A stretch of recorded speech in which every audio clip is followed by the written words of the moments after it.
Hungarian Folk Tales. The Bear and the Cat.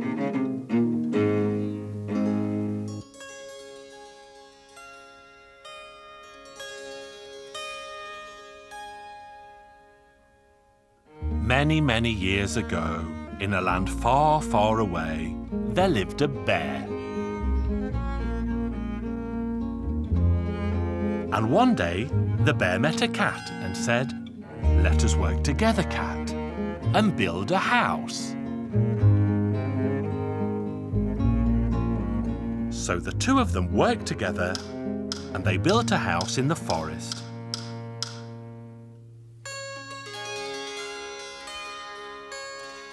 When the autumn came, the leaves began to fall, and the bear said, "The winter will soon be here.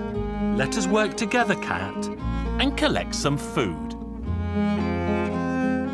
So the two of them bought a bucket, went deep into the forest, and filled the bucket with wild honey. Then they got a second bucket and filled it with fat, and carried the buckets up to the attic. The winter that came was a very bleak one indeed, with plenty of wind, lots of snow, and very cold days. So the bear lay down to go to sleep, while the cat watched over the fire and sat comfy in the warmth. But then the cat slowly became hungry and wondered how it could get out of the house so it could climb up into the attic to eat from the buckets of honey and fat. "Where are you going, cat? You will never believe me, but a mouse just came past and invited me to a baptism. The mouse has just had a baby and says it wants me to be the baby's godfather." "Very well, then you had better go," said the bear. So then the cat sneaked up to the attic and ate a quarter of the honey and a quarter of the fat and sneaked back down again.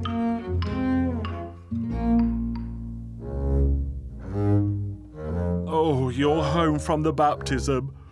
What's the little one's name?" "A quarter." "How about that? I've never heard of a name like that."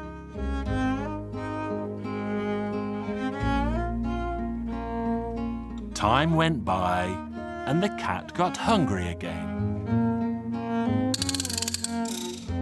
"Hey, cat, where are you going?" "Well, you will never believe me, but another little mouse came by and invited me to another baptism." "Very well, then you had better go."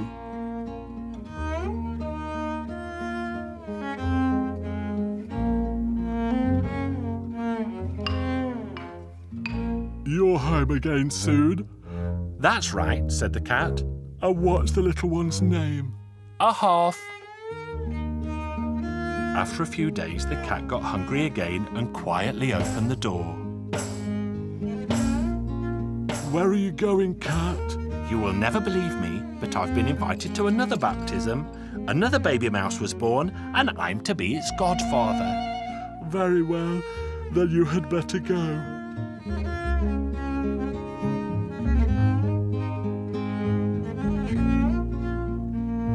"So what's the little one's name?" "Nothing." "Oh my, that's the strangest name of all." When the spring came at last, the bear woke from its winter sleep, thin and hungry as it had not eaten since the autumn. "But everything is fine because we have plenty of honey and fat in the attic. Cat, please fetch some and we'll make delicious pancakes with honey."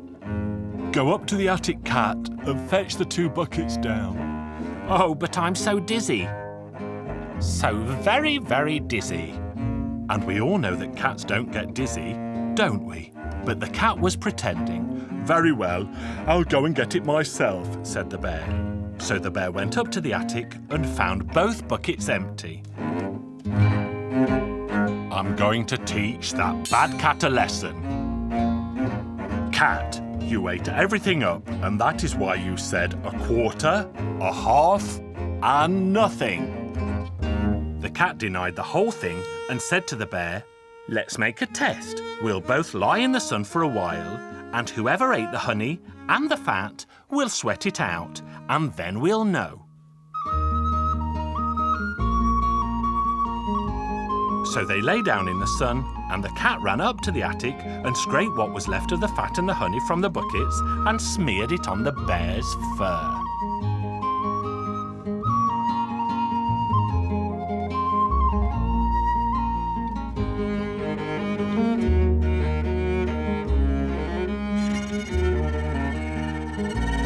Then the bear woke up and looked at its sticky fur and said, "Oh dear, I must have eaten it all. But when did I do it?"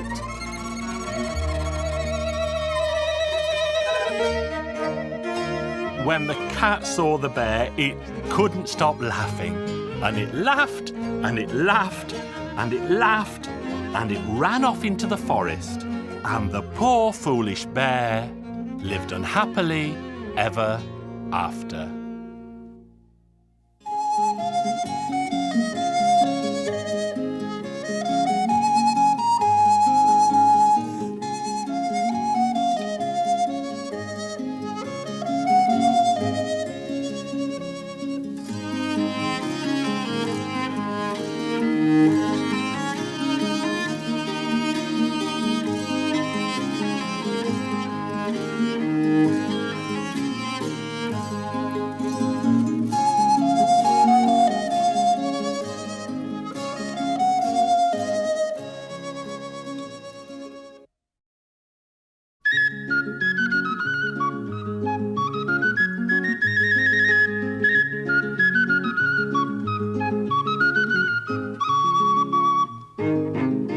Hungarian Folk Tales. The Pelican Bird.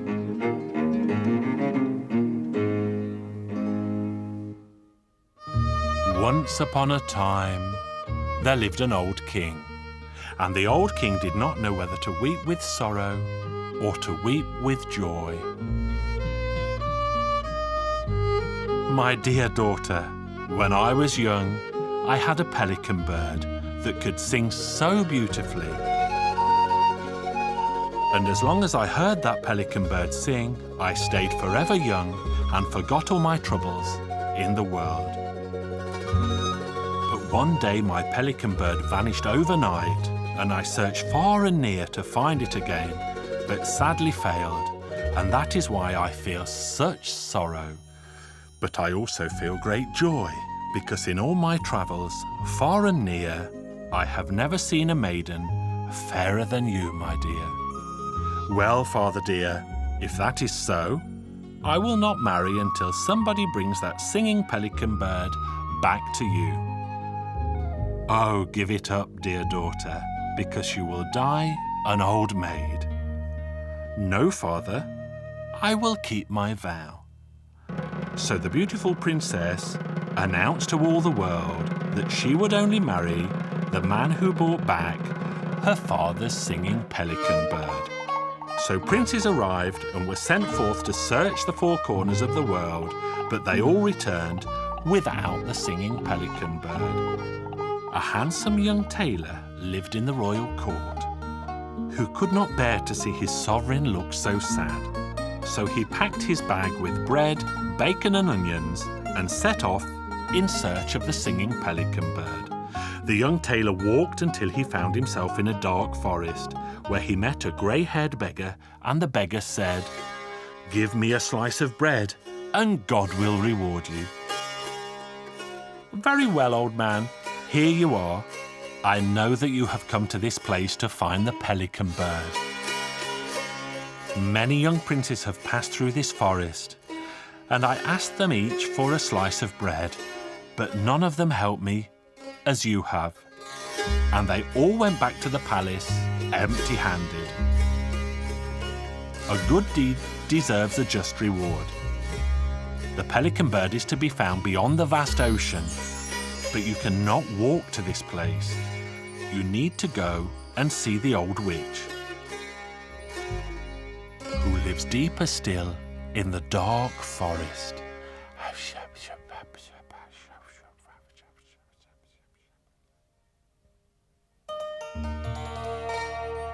Greetings, old lady. Do you enjoy good health? What brings you to this far and forgotten place? I'm on a quest to find a pelican bird that can sing beautiful songs and flew away beyond the vast ocean. But I intend to cross that ocean because my king cannot live without his beloved pelican bird. If you will lend me your horse, I promise that the pelican bird will make you a girl again. Go ahead and take my horse. It's tethered under the bridge. So the young tailor fetched the horse and saw it had a mane of gold. The horse suddenly spoke and said, "Climb on my back, master."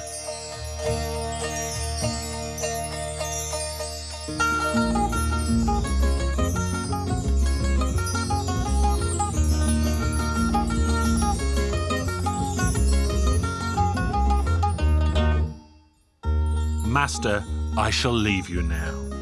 You must travel on and ask about the whereabouts of the pelican bird, because one good question is worth 100 bad guesses. Wait, I shall give you this whistle. If you're ever in trouble, blow it and I will appear. Very well, horse. And the horse vanished. So the young tailor walked and walked until he met an ancient old woman. Old lady, please show me the way to the pelican bird. I plan to take it back to my king, whose heart is half filled with sorrow since it left him. I know, my child. I'll happily show you the way. Do you see that distant forest? You will find the pelican bird stuck up in the highest tree, where the poor thing has been suffering all these long years.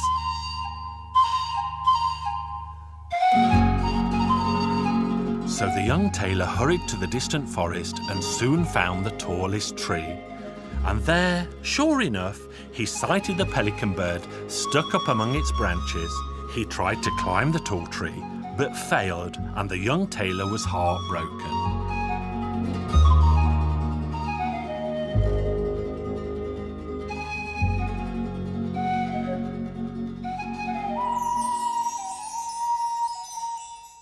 Did you call me, master? Yes, I did. The pelican bird is up in the tree, but I cannot climb it. Worry not, master. You just climb up on my back and we shall fly to the top of the tree. With one hand you can lift up the tree branch and with the other, take the bird and hold it good and tight. It took the young tailor a week and a day to journey back to the palace, where he tried to get the bird to sing for the king. Sing, pelican bird, we're home again at last.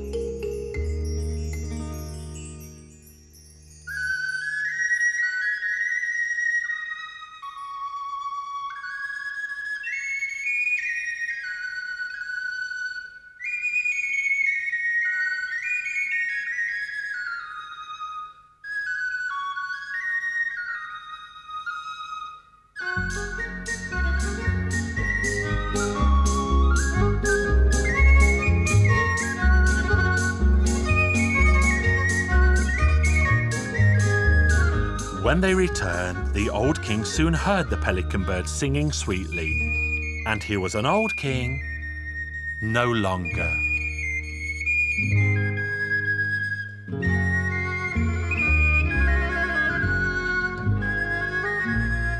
Then they held a wonderful wedding feast, and all lived happily ever after. And that is where my story ends.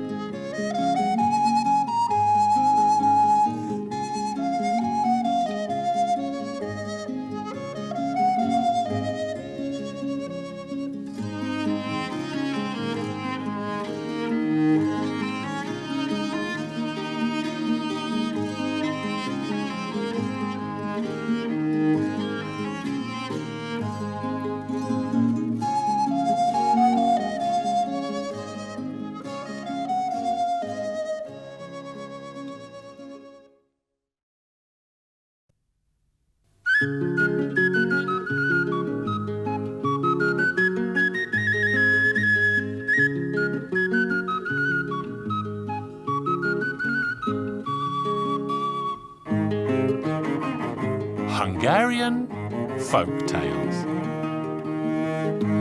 The king who did not want his daughter to marry. Once upon a time, there lived a king, a very rich king, in a castle. He had a beautiful daughter. He loved her so much that he did not want even to let her leave the castle, lest someone should take her from him. One day, however, the princess begged her father to let her walk out a little. He allowed her to do so, but not for long, so that no harm would come to her. As she was walking through the flowery meadow, she realized that a young man was approaching her. It was the son of the neighboring country's king. Both of them were so good-looking that they fell in love right away. They agreed that the prince would go home and set out at once to call on the girl's father and ask for her hand in marriage. The princess went home and told her father where she had walked and whom she had met. Her father grew terribly angry and nervous that someone might take away his precious daughter. He told his daughter that he'd rather put a curse on her forever than give her to the prince. He sent a messenger to the other king, telling him not to come and ask for the hand of his daughter. But if he still wished to come, he should do so with an army that could defeat him and take his castle. The prince had already set off to the king when the messenger arrived. The king gathered his soldiers and sent them with his son. The army set off. The other king's castle was high up on a hill from where they noticed the approaching army sent by the enemy king. The king called together all his men to defend the castle against the enemy. When the approaching army reached the hill, they sent a messenger to ask the king to give his daughter without further ado. The king sent back a message that he would not do so for anything in the world. They attacked the castle and laid siege to it. Then they noticed that there was no one on the inside fighting them. The lord of the castle said he did not wish his men to die, so anyone who wanted to leave was free to do so. When the army attacked the castle, all the men inside left through underground passages, leaving only the king and his daughter behind. The princess said she would not leave because she was so in love with the prince that there was nothing she wanted more than to be his wife. The father begged her in vain, but she would not leave. Then her father cast a spell on her, turning the princess into 3 types of animals. The spell could only be broken if a young man kissed the 3 animals in turn. Meanwhile, the enemy had managed to make its way into the castle. They searched for the princess but could not find her anywhere. The prince was desperate. He didn't know what to do. He let his men go home and asked them to tell his father that he would not go home until he managed to find the princess and take her with him. He looked for her high and low, but in vain. He went out of the castle and wandered in the forest. He sat down and was thinking what to do when an old woman approached him. "Dear Prince," the old lady said, "I know what your problem is and I also know how to solve it." The old woman was no less than a witch.